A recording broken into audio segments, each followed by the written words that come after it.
Et cette question, qui sont les formateurs forestiers?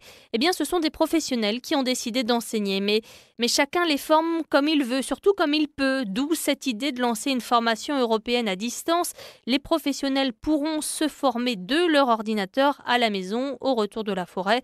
Première réunion à Pertuis cette semaine avec Christian Salvignol. C'est le directeur du centre forestier de la Bastide des Jourdans. Il y a énormément de choses communes. Les forêts changent. On ne parle pas de la même forêt que l'on se trouve dans le sud ou dans le nord de l'Europe, mais les formations sont calquées sur des schémas quasiment identiques. La coopération, c'est l'intelligence collective. À plusieurs, on est plus intelligent que tout seul. C'est la règle.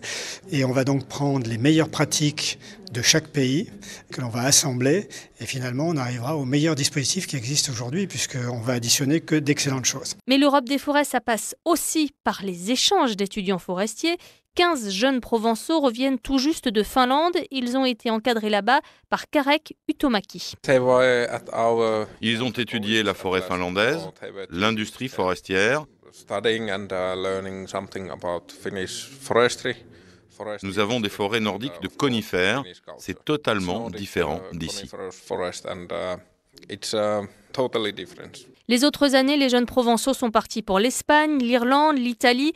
Et ça sert, insiste Christian Salvignol à la Bastide des Jourdans. C'est la mobilité européenne dès qu'on est adolescent pour habituer les gens que nous formons à la dimension européenne qui finalement est d'ailleurs aujourd'hui et demain encore un peu plus. Par exemple, nous avons des industries dans la région qui s'approvisionnent en Italie et en Espagne.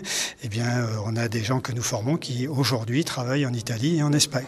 Donc autant qu'ils sachent ce que c'est que la mobilité européenne dès leur formation. Autre innovation portée par les centres forestiers européens, le permis tronçonneuse, projet porté par l'Allemand Joachim Morat. Les standards de la formation professionnelle dans la Pologne ou soit la Roumanie ou la Bulgarie sont pas comparables aux standards dans l'Europe centrale. Et ça dépend pas seulement les standards techniques, mais aussi les standards de la sécurité. Les accidents sont peut-être réduits et l'efficacité augmente un peu. 6000 permis tronçonneuses ont été déjà délivrés en Europe, 1 million en France et on peut le passer au centre forestier de la Bastide des Jourdans.